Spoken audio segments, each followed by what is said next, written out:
Lay's Hair Affair. So today I'm going to be introducing a new mini-series, another one called Pros and Cons. And basically I'm just going to be listing the pros and cons to different hairstyles, products, whatever really I decide to do with this topic on. But I do hope you guys enjoy this video. I do want to remind you to go ahead and like this video, go ahead and give it a thumbs up, and subscribe to this channel so that you're up to date on when more videos like this one post. So I decided to start with the cons to get the bad out the way before stating the good, and these are in no particular order. These are just all the things that I have noticed negatively about wearing faux locks, so let's just get to it, okay?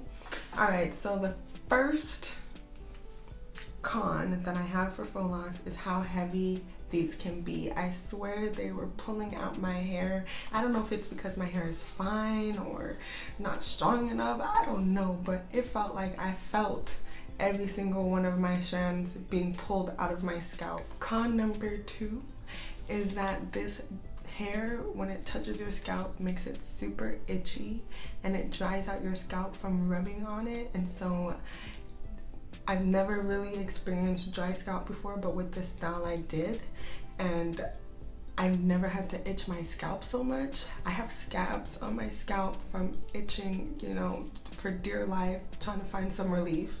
But these things make your scalp dry and itchy. That's con number 2. It's horrible.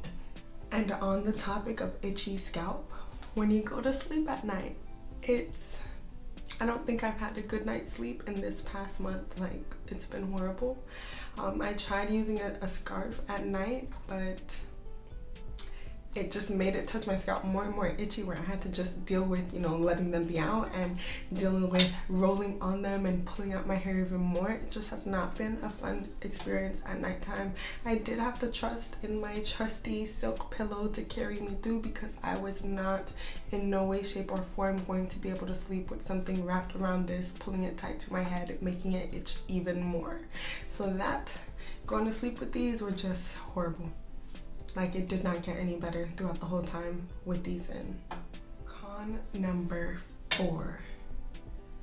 These took so long to do. It would have taken longer if I did not have help. I did the braiding part and my boyfriend did most of the wrapping and my brother assisted. So luckily I had some help with getting these done faster. The last time I did it, it took me a good like 4 days. So if this is your first time doing it, I recommend setting aside a week to get it done, you know, in a nice and timely fashion.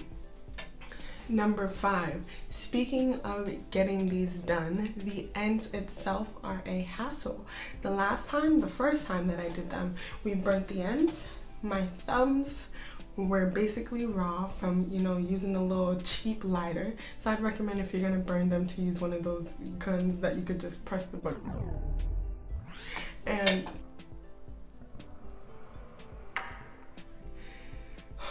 boy, this time I tried to avoid the issues I had with the burning by doing the wrap around, wrap back up method. And 7, which is the most common of all, is that they can be so stiff, like super stiff. And luckily I have a hack for that, which I did post last week. So I would recommend, you know, if you're planning on keeping these in longer, to do them more than one time. It did last a really long time with, you know, the trick that I gave in that last video, but either way, these hurt. No amount of unstiffing them will stop them from hurting when moving, okay? So now you're probably like, LA, like, hello, you just listed off every reason I should not get this hairstyle. Is there even a reason to consider it? Well, there's a few, and I'm gonna go ahead and tell you guys that now. So pro number 1, it's a cute hairstyle. You know, it's a very versatile in the sense of the color, the length, the thickness, the size, everything you could get with it, and the accessories you could add to it to make it look more boho or more, you know, like the charms. So there's a lot of different ways you could style this up. So 2 is I always get a lot of compliments with this hairstyle. This was my first time doing a burgundy color hairstyle altogether, and I got compliments on that, and it's liked by a lot of people because it's, you know, I'm changing it up from my regular curl fro. So That's a good reason to get these. So all jokes aside, this is a true deal protective style, and that is number 3. It does cover your ends completely, your hair completely. It gets a break from the harsh outside world, especially when you're like me and you wear your hair out every day. When it gets this type of break, it's thankful. And so I do notice the most, well, I did notice the one other time I did it, the most hair growth I ever had in a month. I'm gonna go ahead and link that picture. And this was just a month of wearing my previous Faux Locs, and it legit jumped from one leaf to the next within that month. I used my back tattoo as a reference, but you guys can definitely see that I did get a lot of growth in that protective style in comparison to, you know, when I wear wigs or do braids or something like that. So the question of the day is, did the pros outweigh the cons? You tell me in the comment section below. Let me know what you guys thought about this video. If you've done the crochet Faux Locs, let me know if it is as itchy as this one, because I'm about to recommend that if you do decide to do Faux Locs, go ahead with that crochet method. It will save you time, it will save you money, and it will save you the hassle of trying to deal with these ends. So I want to thank you guys for watching this video again, and I hope you guys have a wonderful week. I'll see you guys next week. Bye.